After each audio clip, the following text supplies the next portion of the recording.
നല്ലൊരു സിനിമയുടെ ഭാഗമാവാൻ പറ്റിയതിലുള്ള സന്തോഷം ആദ്യം പറയട്ടെ. നമ്മളെല്ലാവരും ഫേസ് ചെയ്യുന്ന ഒരു പ്രശ്നമാണല്ലേ, നമ്മളിപ്പോൾ ഈ സംസാരിക്കുമ്പോൾ പോലും നമ്മുടെ തലയ്ക്ക് മേലുള്ള ഒരു പ്രശ്നമാണ് ബ്രഹ്മപുരം പ്ലാന്റ് ഇഷ്യൂ. അതേപോലെ നമ്മളിപ്പോൾ ഈ ക്വാറികളുടെ കാര്യം പറയുകയാണെങ്കിലും ഇതൊക്കെ നമ്മൾ നേരിടുന്ന കാര്യങ്ങൾ. പക്ഷേ ചിലപ്പോൾ ഇത്തരം സിനിമകൾ ആവശ്യമായി വന്നേക്കാം ഇത്തരം കാര്യങ്ങളെക്കുറിച്ച് നമ്മൾ ചിന്തിക്കാൻ. ഒരു വിക്രമൻ നായരും അദ്ദേഹത്തിൻ്റെ കൂടെ നിൽക്കുന്ന ആളുകളും എന്നപോലെ നമ്മൾ കൂടുതൽ പേരുടെ പ്രതികരണങ്ങളിൽ കൂടെ തന്നെ ആയിരിക്കും ഇത്തരം പരിഹാരങ്ങൾ ഉണ്ടാവുക. മനുഷ്യനാണ് പ്രധാനം, പ്രകൃതിയാണ് പ്രധാനം എന്നുള്ളൊരു വലിയ മെസ്സേജ് സിനിമ തരുന്നുണ്ട്. അപ്പോൾ എല്ലാവരും കഴിയുന്ന തിയേറ്ററിൽ തന്നെ വന്ന സിനിമ കാണുക. പിന്നെ ഇത് പറയുന്ന അതിൻ്റെ ഗൗരവത്തോടെ തന്നെ അതിൻ്റെ കാര്യങ്ങളെ സമീപിക്കാൻ ശ്രമിക്കുക. അതേ പറയാം. ഇതെല്ലാവരും കണ്ടിരിക്കേണ്ട ഒരു ചിത്രമാണ്. ഇതൊരു കുടുംബ ചിത്രം കൂടിയാണ്. ബ്രഹ്മപുരത്തിൻ്റെ കഥ പറയുന്നു എങ്കിലും അതിൽ ഒരു കുടുംബ ചിത്രം കൂടിയാണ്. അത് നിങ്ങളെല്ലാവരും കാണണം, നിങ്ങളെല്ലാവരും സപ്പോർട്ട് ചെയ്യണം. എന്താ വെച്ചാൽ ഇതിൽ പറയണത് നമ്മളുടെ കുടുംബത്ത് അല്ലെങ്കിൽ നമ്മളുടെ വേണ്ടപ്പെട്ടവർക്ക് സംഭവിക്കുമ്പോൾ മാത്രമേ നമ്മളതിൻ്റെ ഒരു തീവ്രത മനസ്സിലാക്കുന്നത്. അതെല്ലാവരും മനസ്സിലാക്കാനും കൂടിയുള്ള ഒരു ഇതാണ്. അതെന്ന് വെച്ചിട്ട് ഇതൊരു അവയർനെസ് ഫിലിം എന്നല്ല ഉദ്ദേശിക്കുന്നത്, ഒരു കുടുംബചിത്രം തന്നെയാണ്. നല്ല മൂവിയായിരുന്നു. ആക്സസ് പാക്കേജ് എനിക്ക് ഒരുപാട് ഇഷ്ടപ്പെട്ടൊരു പടമാണ്.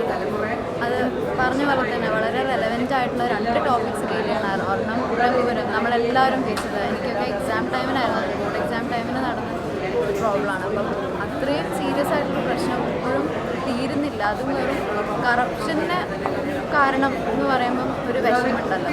അപ്പം ഈ സിനിമ എല്ലാവരും എന്തായാലും കാണുന്ന ഒരു അവയർനെസ്സാണ്. എന്തൊക്കെ എഫേർട്സ് ഇതിൻ്റെ പിന്നാലെ. കാരണം നമ്മൾ മനുഷ്യരെന്ത് പ്രശ്നം വരുമ്പോഴും നമ്മളായിട്ടൊന്നും ചെയ്യണില്ലല്ലോ എന്ന് പറയുന്നൊരു കംപ്ലയിൻ്റാണുള്ളത്. എന്നാലേ ഭരണാധികാരികൾ അറിയുള്ളൂ.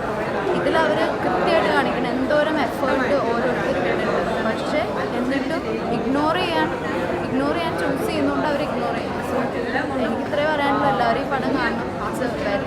അവയർനെസ് ബേസിസിലായിട്ട്. സോ എല്ലാവരും സിനിമ വന്ന് കാണുക, അതാണ് പറയാനുള്ളത്. സിനിമയെക്കുറിച്ച് നമ്മൾ തന്നെ പറഞ്ഞിട്ട് കാര്യമില്ലല്ലോ. എന്തായാലും നമ്മൾ മാക്സിമം അതിനുവേണ്ടി നന്നായിട്ട് വർക്ക് ചെയ്തിട്ടുണ്ട്. അല്ലേട്ടന് ഒരു പ്രത്യേക താങ്ക്സ്. കാര്യം ഇതേപോലൊരു വളരെ റെലവൻ്റ് ആയിട്ടുള്ളൊരു സബ്ജക്റ്റ് എടുത്ത് ഒരു സിനിമയാക്കിയതിനും അതിലൊരു അഭിനയിക്കാനൊരു അവസരം തന്നെ ഞാൻ അങ്ങോട്ട് നന്ദി പറയുന്നു.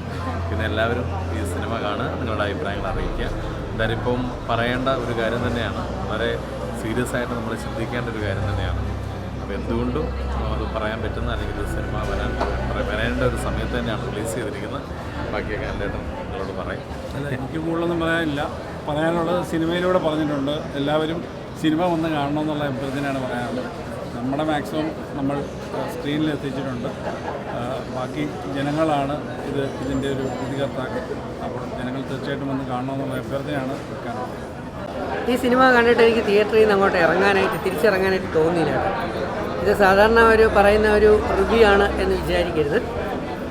യഥാർത്ഥത്തിൽ ഇത്തരത്തിലുള്ള സിനിമകൾ അത് മാസങ്ങൾക്കും വർഷങ്ങൾക്കും മുമ്പേ വരേണ്ടതായിരുന്നു എന്ന് എനിക്കിതിലൂടെ ഫീൽ ചെയ്യും.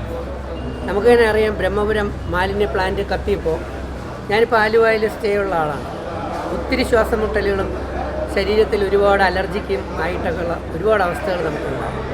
നമ്മൾ എന്തെല്ലാം നേടിയാലും നമ്മുടെ പ്രകൃതി, നമ്മുടെ സമൂഹം അത് ഏറ്റവും ശുദ്ധവും വൃത്തിയായില്ലെങ്കിൽ നമ്മൾ നേടുന്നതുകൊണ്ട് ഒരു ഉപയോഗമില്ല. അപ്പോൾ ആ തലത്തിൽ നോക്കുമ്പോൾ നമ്മൾ പലരും കുറേ പേര് ഇതൊന്നും ശ്രദ്ധിക്കുന്നില്ല. നമ്മൾ കുറേ പേര് ഇങ്ങനെ അടിച്ചു പൊളിച്ച് പോകുന്നു, കറങ്ങുന്നു, സെലിബ്രേറ്റ് ചെയ്യുന്നു. പക്ഷേ ഉൾക്കാഴ്ച എന്ന് പറയുന്നൊരു സാധനമാണ്, ദീർഘവീക്ഷണം. ആ ഒരു ദീർഘവീക്ഷണത്തോടെ ഉൾക്കാഴ്ചയോടുകൂടി ഇതുപോലെയുള്ള ചിത്രങ്ങൾ ഒരുപക്ഷെ മാസങ്ങൾക്കും വർഷങ്ങൾക്കും മുമ്പ് വന്നിരുന്നുവെങ്കിൽ സത്യം പറഞ്ഞാൽ ഞാൻ ഉൾപ്പെടുന്ന നമ്മളുടെ ധാരാളം പേര് ശ്വാസകോശ രോഗികളോ അല്ലെങ്കിൽ അലർജിക് പേഷ്യൻസ് ഒന്നും ആവാതെ ഇരുന്നേനെ. എനിക്കറിയാം കുറേ പേർക്ക് ഈ ഒരു അവസ്ഥകളുണ്ട്. ഇപ്പോൾ കൊറോണ വന്ന അതിൻ്റെ ഇഞ്ചക്ഷൻ കഴിഞ്ഞതിന് ശേഷം 3ാമത്തെ ഇഞ്ചക്ഷൻ എടുത്തിട്ടുള്ള ഒരവസ്ഥ. സിനിമ കാണുമ്പോഴാണ് അതിൻ്റെ അടുത്ത് താമസിക്കുന്ന ആൾക്കാരുടെ ആ ബുദ്ധിമുട്ട്, ആ ഒരു അവരുണ്ടായിരുന്ന അത്രയും വലിയ വിഷമം അനുഭവിച്ച ആ ബുദ്ധിമുട്ടുകൾ നമുക്ക് ശരിക്കും ഫീൽ ചെയ്യും. പടം വളരെ റിലവൻ്റായിട്ട് എടുത്ത് നന്നായിട്ട് ഷാജു ചേട്ടൻ സൂപ്പറായിട്ടുണ്ട്. ശരിക്കും പറഞ്ഞാൽ വളരെ ചെറിയ ആർട്ടിസ്റ്റുകൾ വെച്ച് ചെയ്ത ഒരു നല്ലൊരു സമകാലീന പ്രാധാന്യത്തിലുള്ള ഒരു സബ്ജക്റ്റ് വളരെ നന്നായിട്ട് എടുത്തു.